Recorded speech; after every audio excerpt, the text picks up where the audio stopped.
قال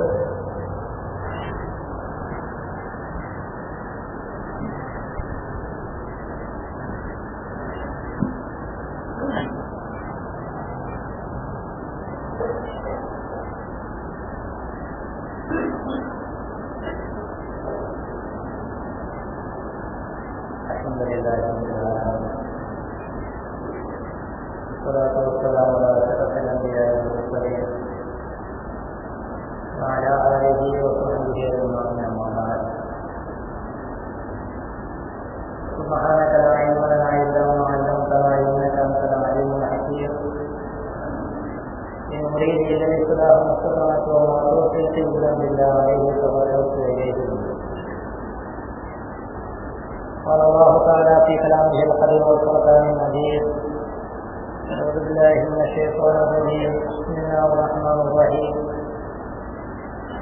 إن أول بيت وضع للناس الذي ببكة مبارك وهدى للعالمين فيه آيات بينات مقام إبراهيم ومن دخله كان آمنا ولله على الناس حج البيت من استطاع إليه سبيلا ومن كفر فإن الله غني عن العالمين. صدق الله العظيم. وقال نبينا صلى الله عليه وسلم: إنما الأعمال بالنيات وإنما لكل امرئ ما نوى ومن كان هجرته إلى الله ورسوله فهجرته إلى الله ورسوله ومن كان هجرته إلى دنيا يصيبها وإلى امرأة ينكحها وهجرته إلى ما هاجر إليه كما قال عليه الصلاة والسلام. கண்ணியத்திற்கும் நேர்மைக்குரிய அல்லாஹ் நல்லடியார்களே, அல்லாஹ்வுடைய மாபெரும் கிருபையினால் அவனுக்கு மிகவும் பிடித்தமான இடத்தில் அவனால் கடமையாக்கப்பட்ட இபாதத்தை நிறைவேற்றுவதற்காக இங்கே நாம் திரும்பியிருக்கிறோம். எல்லாம் அல்லாஹ் ரப்பல் ஆலமீன் நம்முடைய ஹலாலான ஆஜத்துக்களை நிறைவேற்றி உலகத்திலே வாழுகின்ற காலகட்டத்தில் ஆபத்துக்கள், விபத்துக்கள், நோய்முறைகள், துன்பங்கள், துயரங்கள், கஷ்டங்கள், கவலைகள் இல்லாத நீண்ட நெறிய ஆயுள் காலத்தை தந்து அதிலே அதிகமான நல்ல அமல்கள் செய்து உயர்ந்த தர்ஜாவாகிய ஜன்னத்துல் ஃபிர்தௌஸில் சுவனத்தில் அன்னம் வருமான ரசூலுல்லாஹி ஸல்லல்லாஹு அலைஹி வஸல்லம் அவர்களோடு நுழையக்கூடிய ஒப்பற்ற பாக்கியத்தை நமக்கும் நம்மளுடைய பெற்றோர், உற்றார், உறவினர் அத்துணை நபர்களுக்கும் அல்லாஹ் தந்தருள் புரிவானாக. கண்ணியத்திற்குரியவர்களே, அல்லாஹ் ரப்பல் ஆலமீன் தனது திருமறையில் அல் ஹஜ்ஜு அஷ்ஹுரும் மஅலூமாத், ஹஜ் என்பது குறிப்பிட்ட சில காலங்களில் செய்யப்படக்கூடிய ஒரு அமல் என்று அறிமுகப்படுத்துவார்.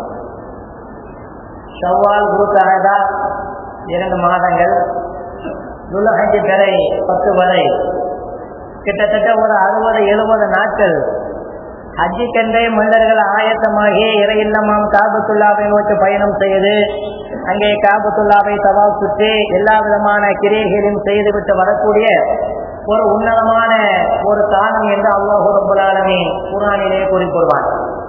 அப்படி ஒரு முக்கியமான ஒரு காலகட்டத்தில் நாம் அமர்ந்திருக்கிறோம். உலகத்தில் பல்வேறு பகுதிகளில் எந்தெந்த நாடுகளில் எந்தெந்த மூலை முடுக்குகளில் எல்லாம் முஸ்லிம்கள், மூமின்கள் வாழ்ந்து கொண்டிருக்கிறார்களோ அவர்கள் எல்லாம் கால்நடையாக, அவர்கள் பிளேட்டின் மூலமாக, கப்பல்களின் மூலமாக எப்படி எப்படி வசதியோ அப்படி எப்படி கூட்டம் கூட்டமாக, சாறை சாறையாக காபத்துல்லாவை நோக்கி பயணம் செய்து கொண்டிருக்கக்கூடிய ஒரு காலகட்டம். நம்ம இந்தியாவிலிருந்து கூட ஏறக்குறைய பிளேட்லாம் கிளம்பி போக ஆரம்பிச்சாச்சு. தமிழ்நாட்டில் தான் இன்ஷா அல்லாஹ் கிளம்பிக்கிட்டு இருக்குது. ஆனால் மற்றபடி 7ஆம் தேதியிலிருந்தே புறப்பட்டு போய்கிட்டு இருக்கிறாங்க. சென்ற வருடம் மட்டும் காபத்துல்லாவை ஹஜ் செய்த ஹாஜிகளுடைய எண்ணிக்கை கிட்டத்தட்ட கணக்கு சொல்லப்படுகிறது 39 லட்சம் சொச்ச நபர்கள் ஹஜ் செய்திருக்கிறார்கள். ஏறக்குறைய எல்லாம் கணக்கு பார்த்தாலும் 40 லட்சத்தை எட்டிவிடும் என்று அவர் கணக்கு சொல்லுகிறார். ஆனா இந்த ஆண்டு அந்த காபத்துல்லா ஹரம் ஷரீஃபை சுற்றி சில கட்டிட வேலைகள் நடக்கின்ற காரணத்தினால் வெளிநாட்டு பயணிகள்ல ஒரு 20% நபர்களுக்கும் உள்நாட்டு பயணிகள், உள்நாட்டு மக்கள்ல ஒரு 50% சவுதி அரசாங்கம் தடை செய்திருக்கிறது. இதெல்லாம் அடுத்தடுத்த காலகட்டங்கள்ல அவர்களுக்கு அனுமதி கொடுக்கலாம் என்று இந்த வருடம் இந்தியாவிலிருந்து கிட்டத்தட்ட 1,70,000 ஹாஜிமார்கள் பயணம் செய்ய இருக்கிறார்கள். அல்லாஹ் கண்ணியத்திற்குரியவர்களே, ஒரு உன்னதமான ஒரு அமல் இருக்கிறது என்றால் அது அல் ஹஜ். அல்லாஹ் ரப்பல் ஆலமீன் குர்ஆனிலே சொல்லி காட்டுவான், இன்ன அவ்வல பைத்தின் உதிஅ லின்னாஸி லல்லதி பிபக்கத முபாரக்கா. இந்த உலகத்திலே முதலில் கட்டப்பட்ட கட்டிடம் மக்கமா நகரிலே இருக்கக்கூடிய கஅபத்துல்லாஹ்.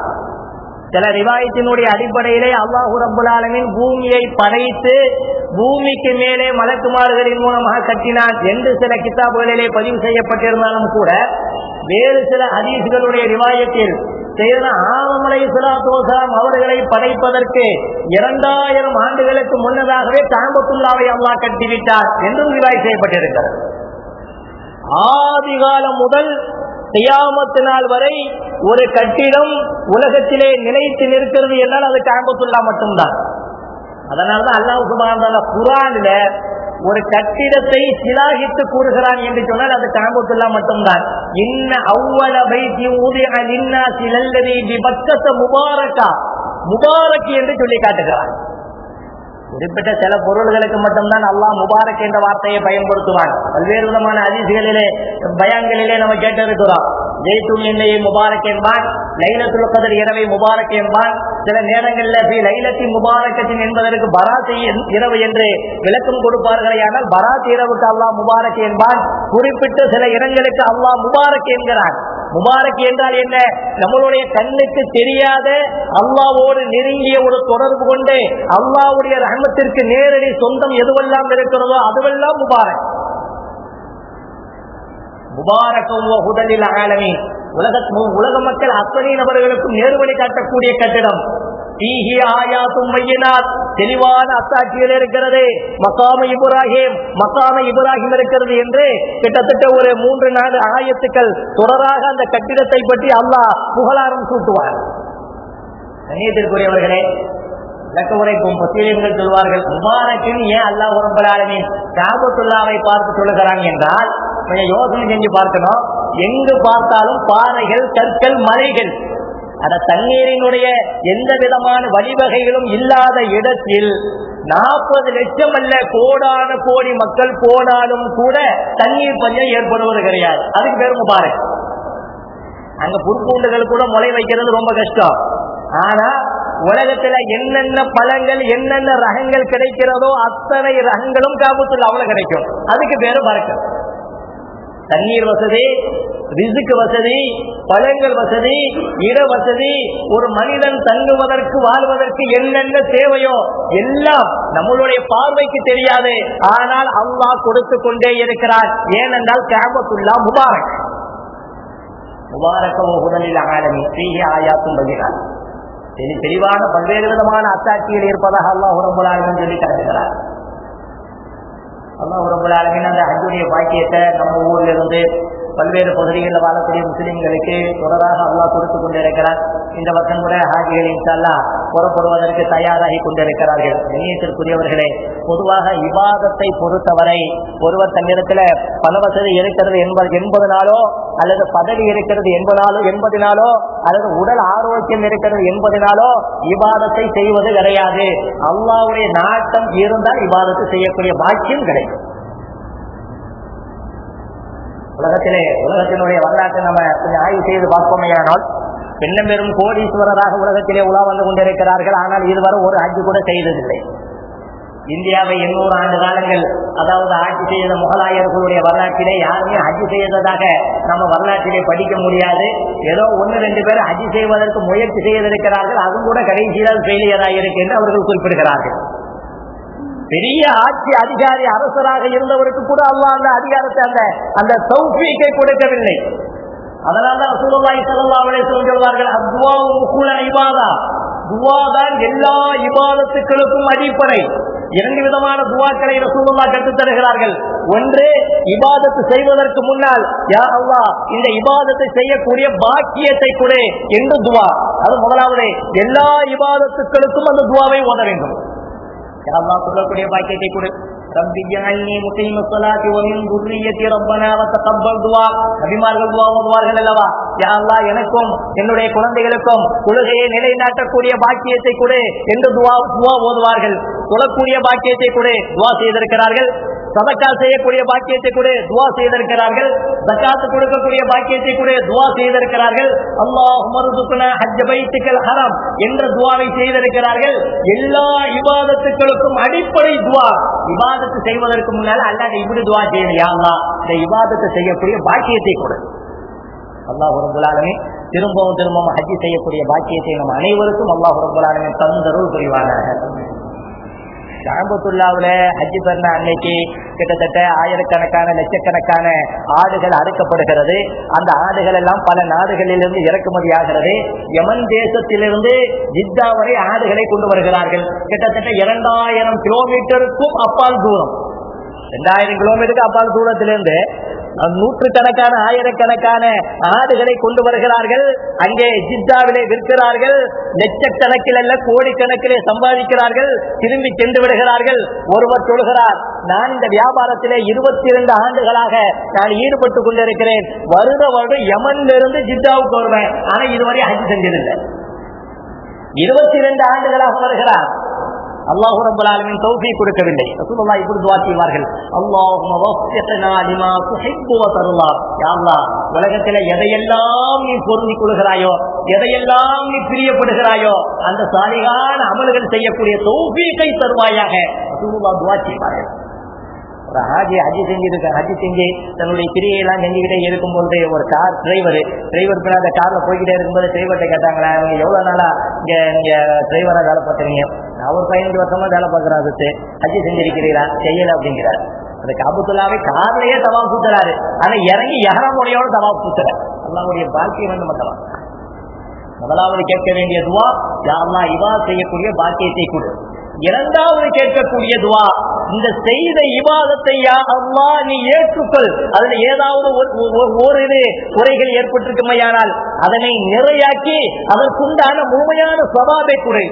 இப்ராஹிம் அலைஹிஸ்ஸலாத்து வஸலாம் அவர்கள் துஆ செய்தார்கள் அல்லவா, அந்த காபத்துல்லாஹ்வினுடைய கட்டிடத்தை ஒவ்வொரு கல்லையும் எடுத்து வைக்கும் போது துஆ செய்கிறார்கள், ரப்பனா தகப்பல் மின்னா இன்னக அன்தஸ் ஸமீஉல் அலீம் வ துப் அலைனா யா ரப்பனா இன்னக அன்தத் தவ்வாபுர் ரஹீம். ஒவ்வொரு கல்லுக்கும் அவர்கள் துஆ செய்து கொண்டே இருக்கிறார்கள். இபாதத்து செஞ்சதுக்கு பின்னால சரிமா செஞ்சாச்சு, அல்ஹம்துலில்லாஹ், மக்காவுக்கு போயாச்சு, மதீனாவுக்கு போயாச்சு, ஜியாரத் செஞ்சாச்சு, ஹாஜ் ஆயாச்சு. சில பேர் ஒரு ஹாஜி, சில பேர் அல் ஹாஜி. எல்லாரும் ஹாஜி போறாங்க, நீங்க அல்ல ஹாஜி போறீங்களா? நான் 2 தடவை ஹாஜி செஞ்சிருக்கேன், அதனால அல்ல ஹாஜி. 3 தடவை போட்டாங்க அல்ல ஹாஜி. என்னுடைய பேருக்கு முன்னால அந்த அல்ஹாஜிங்கிற பேரை வஸ்து போறதுன்னா அதுக்கு பெரிய சண்டை. நான் ஹஜ்ஜி செஞ்சுட்டு வந்திருக்கிறேன், எனக்கு எப்படி ஹாஜின்னு போடாம இருக்கலாம்?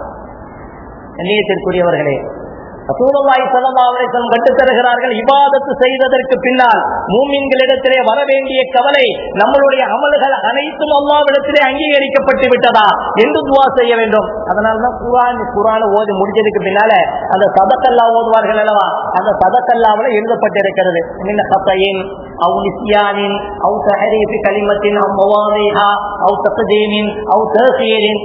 எல்லா வார்த்தையும் அப்படியே வரிசையா, யா அல்லாஹ் இந்த குர்ஆனை நான் ஓதும் பொழுது ஏதாவது தவறுகள் ஏற்பட்டிருக்கலாம், ஏதாவது நுக்சான் ஏற்பட்டிருக்கலாம், ஏதாவது வக்ஃபு வைக்க வேண்டிய இடத்துல வக்ஃபு செய்யாமல் இருக்கலாம், வக்ஃபு செய்யக்கூடாத இடத்துல வக்ஃபு செஞ்சிருக்கலாம், ஏதாவது உச்சரிப்புல மாற்றம் வந்திருக்கலாம். எல்லாவற்றையும் நீ மன்னித்து ஒவ்வொரு எழுத்திற்கும் உன்னுடைய ரஹமத்திலிருந்து எத்தனை மடங்கு தருவதாக வாக்களித்து இருக்கிறாயோ அத்தனையும் கொடுத்து விடு. குர்ஆனை ஓதி முடிக்க உடனே அந்த துஆ ஓது.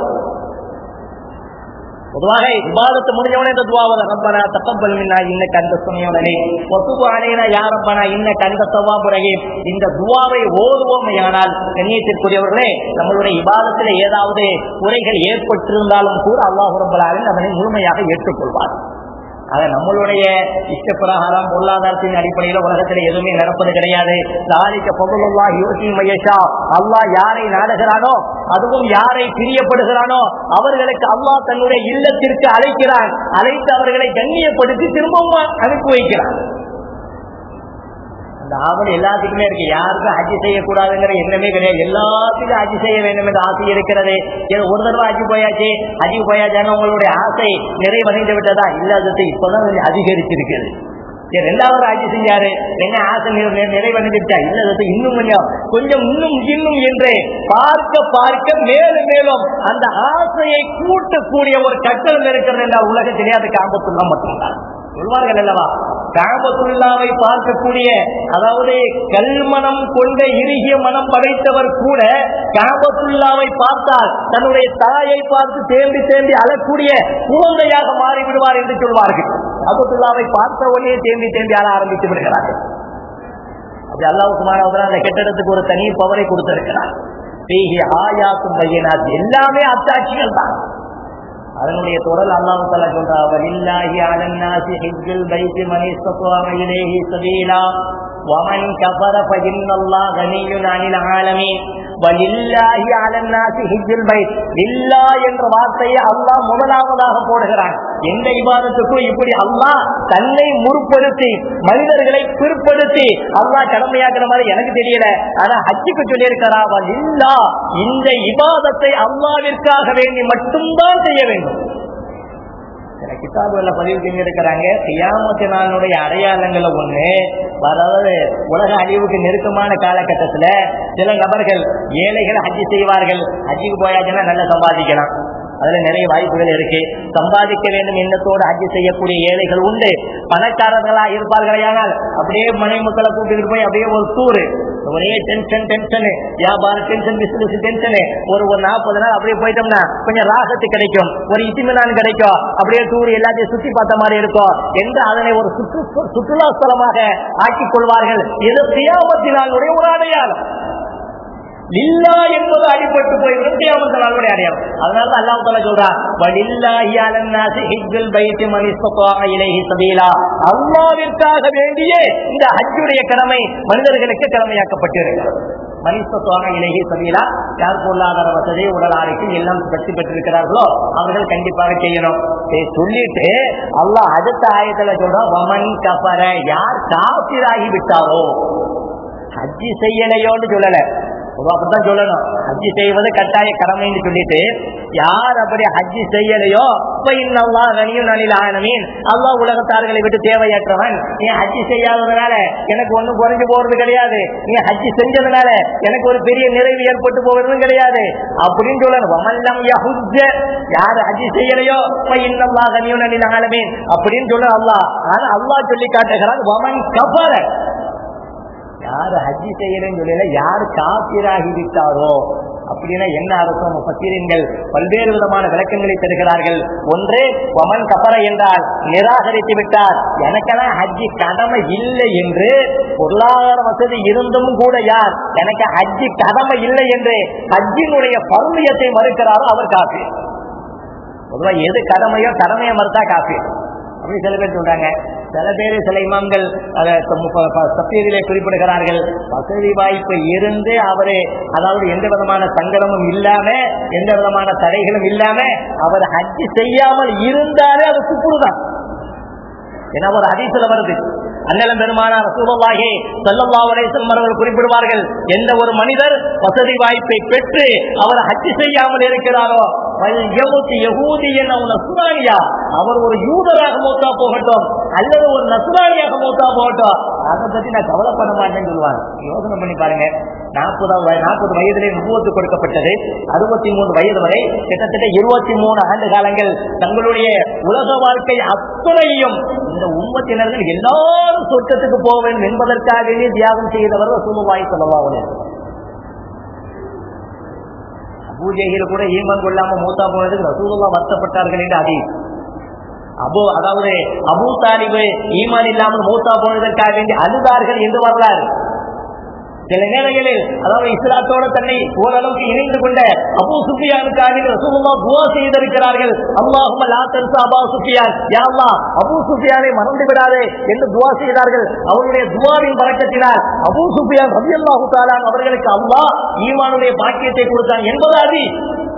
உமர் ரலியல்லாஹு தஆலா அவர்களுக்கு அல்லாஹ் ஈமானுக்காக துஆ செய்திருக்கிறார்கள். வாய்ப்புகள் கிடைக்கும் பொழுதெல்லாம் ரசூலுல்லாஹ் ஈமானுக்காக, இஸ்லாத்துக்காக, அவர் சுவனத்தினுடைய பாக்கியம் பெறுவதற்காக துஆவின் மூலமாக, செயல்பாடுகளின் மூலமாக, தியாகத்தின் மூலமாக எல்லா விதமான செயல்பாடுகளில் ஈடுபட்ட ரசூலுல்லாஹி ஸல்லல்லாஹு அலைஹி வஸல்லம் ஹஜ்ஜுக்காக வேண்டி மட்டும்தான் இந்த வார்த்தையை சொல்லியிருக்கிறார்கள். யூதனா மௌத்தா போனாங்க, நஸ்ரானியா மௌத்தா போனாங்க, எனக்கு கவலை இல்லை. தலாயிலே நுபுவாங்கிற ஹதீஸ்ல ஒரு கிதாபுகள்ல ஒரு ஹதீஸ் பதிவு செய்யப்பட்டிருக்கிறது. அண்ணல் பெருமானார் ரசூலுல்லாஹி ஸல்லல்லாஹு அலைஹி வஸல்லம் மஸ்ஜித் நபவியிலே அமர்ந்திருக்கிறார்கள். ஒரு பெண்மணி வருகிறது, தன்னுடைய கையிலே ஒரு குழந்தையோடு வருகிறது. வந்து சொல்லுகிறது, யார் ரசூலல்லாஹ், இந்த குழந்தை பறந்து பல மாதங்கள் ஆகிவிட்டது, ஆனா எந்த விதமான அசைவுகளும் இல்லை, வெறும் மூச்சு மட்டும்தான் ஓடிக்கொண்டே இருக்கிறது. ஆகையினால் உலகத்துல ஒரு குழந்தை பிறந்துச்சுன்னா நல்ல சலாமத்தா இருக்கணும், நல்ல ஓடணும், ஆடணும், கத்தணும், ஏதாவது செய்யணும். ஆனா பிறந்து அப்படியே இருக்குது, இதனால எந்த விதமான பிரயோஜனம் இல்லை. இப்படியே இது வளர்ந்தாலும் கூட இதனால நமக்கு கஷ்டம் தானே தவிர எந்த விதமான சந்தோஷமும் கிடையாது. ஆகையினால் இந்த குழந்தை மூத்தா போகணும் துவா செய்யுங்க. பெற்றெடுத்த தாய் தன்னுடைய குழந்தை மூத்தாக வேண்டும் என்று ரசூலுல்லாஹ்விடத்திலே துவா செய்ய சொல்லுகிறது.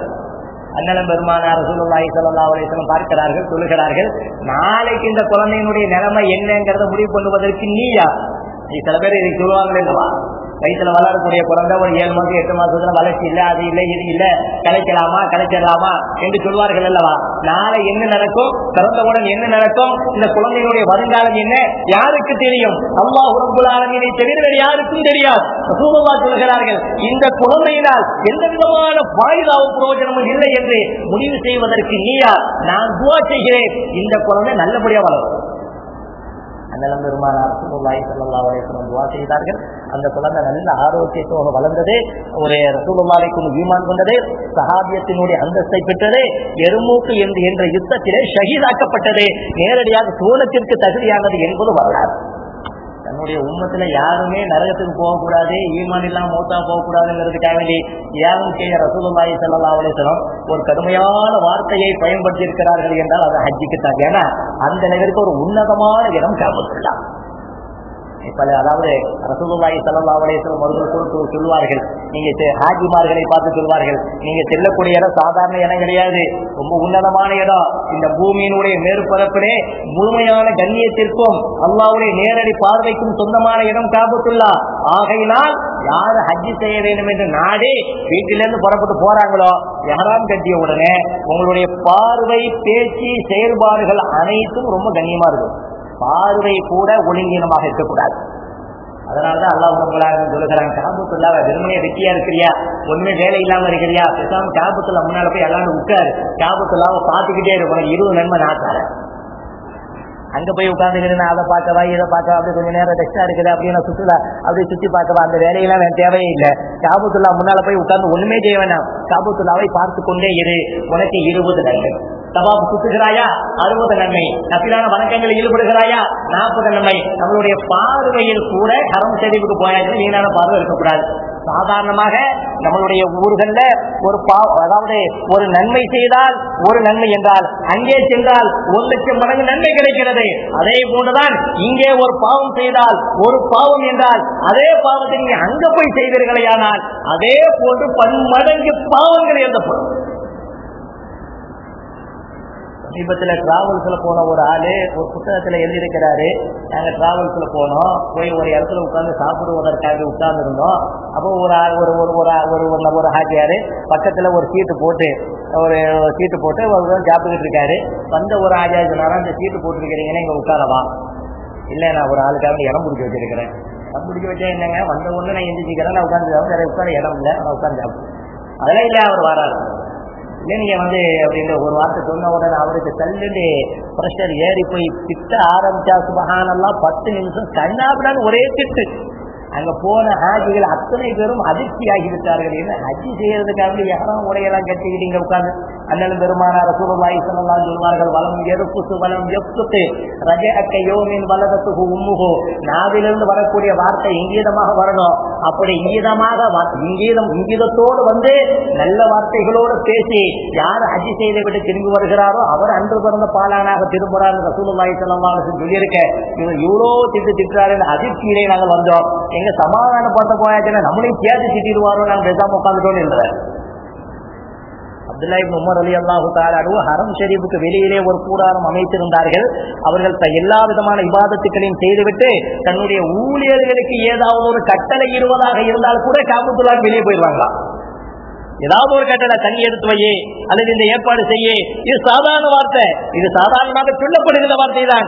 இந்த வார்த்தை சொல்லுவதாக இருந்தாலும் கூட அப்துல்லாஹ் இப்னு உமர் ரலியல்லாஹு தஆலா அன்ஹு கஅபத்துல்லாஹ்விற்கு வெளியே வந்து விடுவார்கள் என்று சொன்னால், கண்ணியத்திற்குரியவர்களே, கஅபத்துல்லாஹ் ஹரம் ஷரீஃப் என்பது அல்லாஹ்வுடைய நேரடி பார்வைக்கு உட்பட்டது.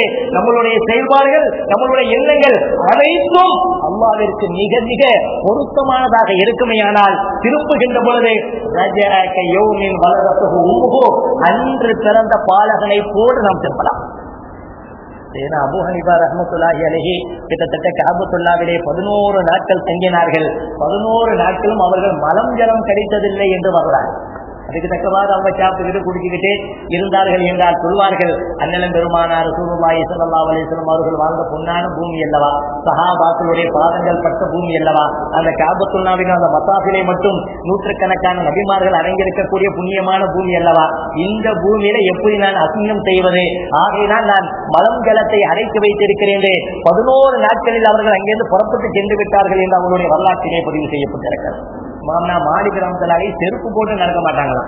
மஸ்ஜித் நபவியாக இருக்கட்டும், ஹரம் ஷரீஃபாகட்டும், ரசூலுல்லாஹி ஸல்லல்லாஹு அலைஹி வஸல்லம் அவர்கள் செய்து கொள்ளக்கூடிய இந்த புனித பூமியில நான் செப்பல் போட்டு நடந்து அதை அவமரியாதையாக நான் நடந்து கொள்வதா என்று இமாம்களும் சஹாபாக்களும் தாபியீன்களும் அந்த இடத்திற்கு சென்று விட்டாலே முழுமையான மரியாதையோடு நடந்திருக்கிறார்கள் என்றால், கண்ணியத்திற்குரியவர்களை அப்படியான கண்ணியப்படுத்தி நடக்கிறாரோ அவர்கள் தான் அல்லாஹ்வுடைய விருந்தாளிகள்.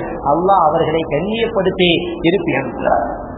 அந்த பாக்கியத்தை அல்லாஹ் சுப்ஹானஹு வ தஆலா நம்மளுடைய ஊர்ல எல்லா ஊர்ல உள்ள முஸ்லிம்களுக்கும் அல்லாஹ் தஆலா கொடுத்திருக்கிறார். நமக்கும் கொடுக்கணும். நம்ம அல்லாஹ்ட்ட மாறி மாறி துஆ செய்யணும். அல்லாஹும்ம ர்ஸுக்னா ஹஜ்ஜ பைத்திகல் ஹரம் வ ஜியாரத் நபியினா முஹம்மதின் ஸல்லல்லாஹு அலைஹி வஸல்லம் கர்ராத்தி மர்ராத்தி மிரார வ தக்ராரா என்று அதிகம் அல்லாஹ்விடத்துல துஆ செய்வோமேயானால் அல்லாஹ் ரப்பல் ஆலமீன் திரும்பவும் ஹஜ் செய்யக்கூடிய பாக்கியத்தை நம்ம அனைவருக்கும் அல்லாஹ் தருவான். எல்லாம் வல்ல அல்லாஹ் ரப்பல் ஆலமீன் ஹஜ் செய்யக்கூடிய பாக்கியத்தை நம்ம அனைவருக்கும் அல்லாஹ் தந்தருள் புரிவானாக.